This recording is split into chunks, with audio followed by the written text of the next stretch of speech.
Hello backpackers, this is Juan from Juan Backpacks, and I'm here with another trail tested review of a piece of gear that I just recently got. It's the Outdoor Vitals Shadowlight 60-liter backpack. It's an awesome backpack. I have an overnight in this so far, 30 total miles of carrying it with about 30 pounds because I really loaded it down. And then also I've got 22 other days of experience on the John Muir Trail with this pack. Not personally, but my son used it because I bought it for him for Christmas last year. He used it on the John Muir Trail this past July when we went. And so I've got a lot of feedback from him. He's an experienced backpacker. I wore the backpack for about 3/4 of a day in the Sierra, going over passes and carrying a load. And so I do have enough, I think, experience with this pack to give you kind of my review of what it's all about, the things I like about it, the things that I don't like so much about it, and maybe some problems with the pack. So let's go ahead and just do a brief overview of some of the things I like about the pack, some of the things to note about this pack, and why I chose to bring this into my kit. So let's do that first. First of all, it's just under 2 pounds. It's 31.5 ounces for the 60 liter. That's awesome. It fits into that kind of ultra light pack kind of deal. It's got lots of pockets on the outside for, even though it's lightweight, it's got lots of pockets for different storage options, which I really like because it keeps me very organized in the field. It's made out of a Spectra Robic nylon with ripstop in it. That's kind of a new material that I'm not really familiar with, but I know from watching my son use this for 22 straight days on the John Muir Trail, where there's tons of grit, there's tons of sand, tons of rock. It really held up nicely during that time. Everyday use all day long, and so I'm guessing it's gonna, hold up for the weekend backpacker and everybody in between, even the thru hikers. So really, the pack itself held up really nice during that trip. So I've got a lot of confidence that this pack is going to do very well for me for a number of years. Some of the features of the pack that I thought were interesting as I was using it on my trip and as I saw it used on the John Muir Trail by my son.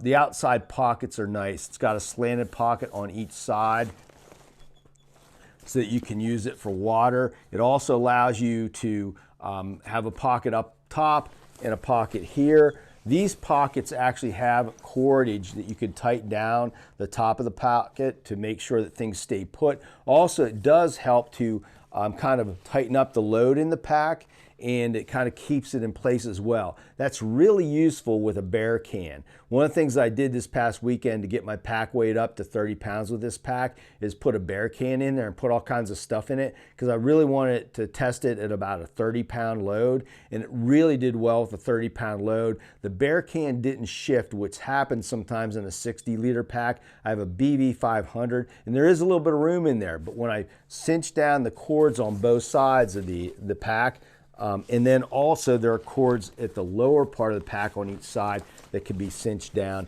It really locked my gear in place. It locked the bear can in place. I really appreciated that about this pack. The organization on the outside was awesome. I used one of the pockets for my cook kit. I used one of the pockets for water. I used the other pocket for things that I can't even remember, but there's plenty of room. On the front of the pack, you can see here there's really stretchy kind of mesh, and it's split in half. It's basically two separate tubes here. I found that to be really useful. I used one side to carry my one-person trekking pole shelter, and it fit nicely in here. The other side I used to put some fishing gear in here and my Tenkara rod down in this pocket. And I actually had lots of room in this side. I could have put more gear in there if I wanted to, but I just didn't have the need for it because I travel pretty light when I'm backpacking. The other thing I like about this pack is the bottom here. It's really reinforced. There's definitely a thicker material on the bottom. It's the same material that's used out throughout the pack, but it's a thicker material on the bottom, and I know that that's going to keep things from wearing out. Again, experience in the field on the John Muir Trail with my son, there's lots of rock, there's lots of sand and grit, and you put that pack down about 1,000,000 times on the ground, and there was really no wear on the bottom that was noticeable at the end of our trip. At the top, to put your gear in, it's got a roll top. I really appreciated that while I was out on trail.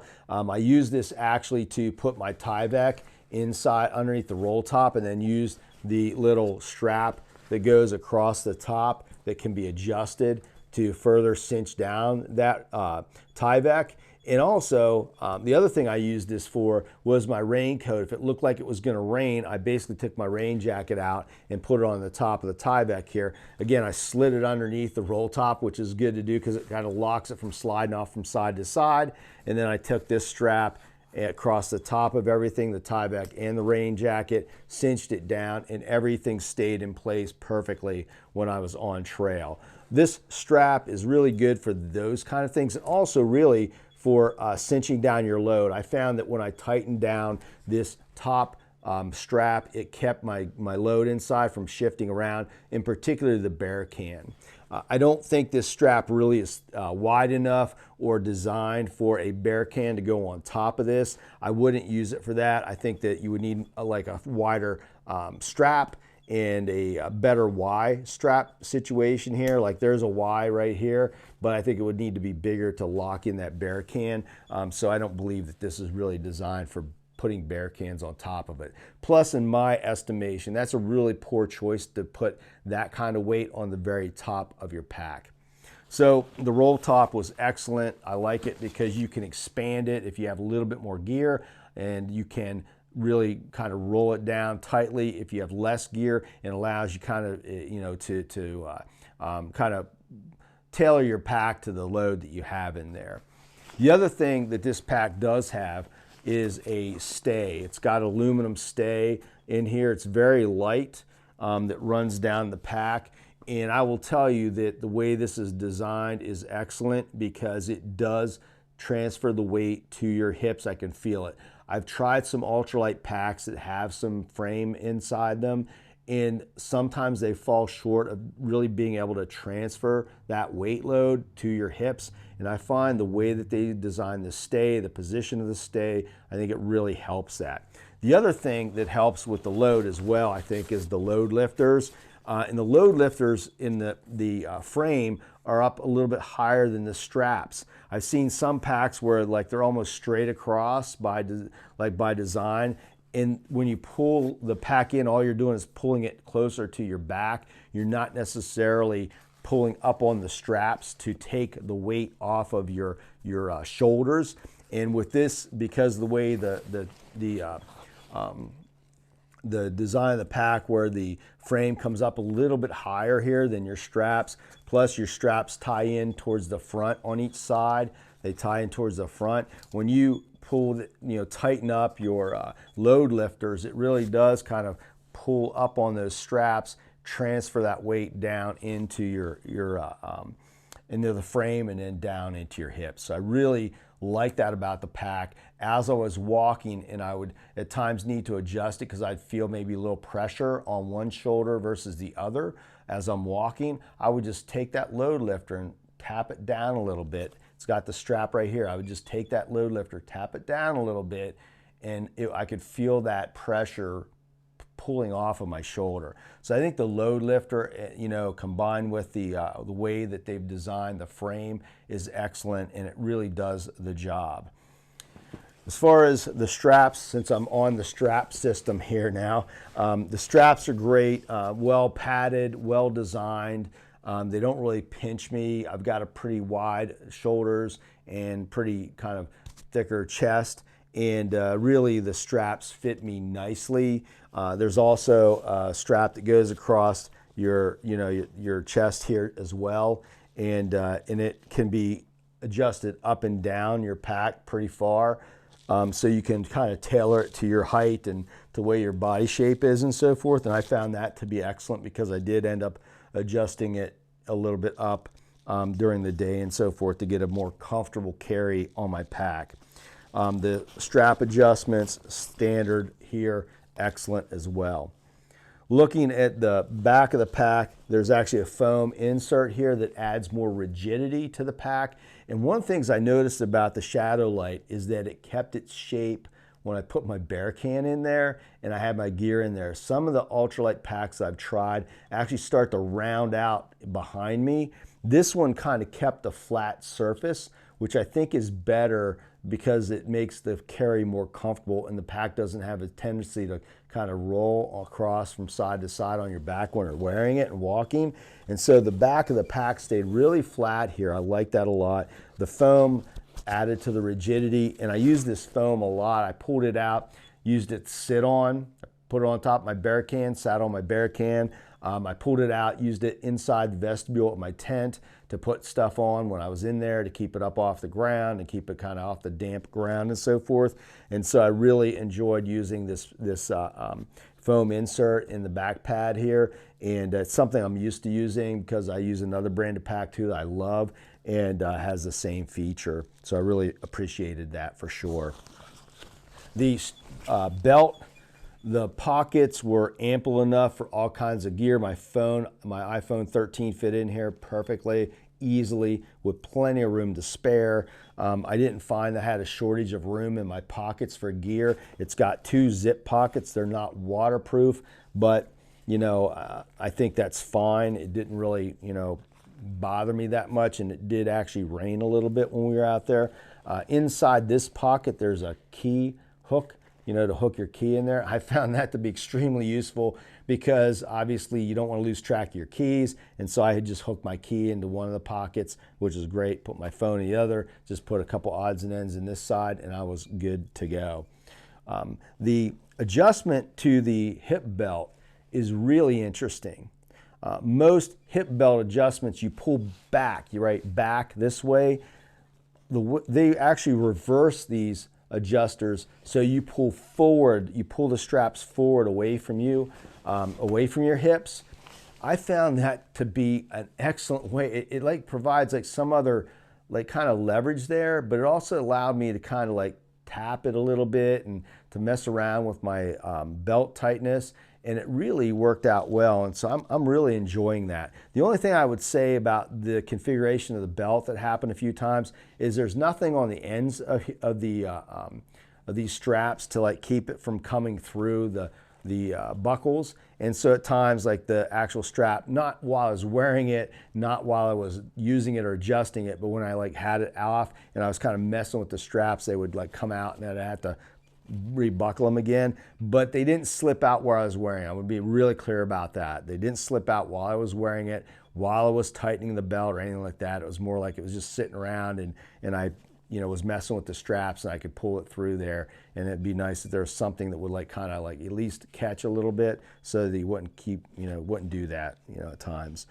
So that's the hip belt. You can remove the hip belt, which I did not do. But again, I appreciate that because if I'm going to be doing really light loads, like under 15 pounds total pack weight, I could go without the belt probably. Maybe I wouldn't, but maybe I would. The straps have lots of connectors here. You can see I've got my inReach here, and I've got a thermodrop electronic temperature gauge there, so you can also use the straps to put gear on. I'm not one of those people who likes a lot of gear on my straps. Usually avoid it like the plague, honestly, but the inReach is always good to have there, and you know, in reach.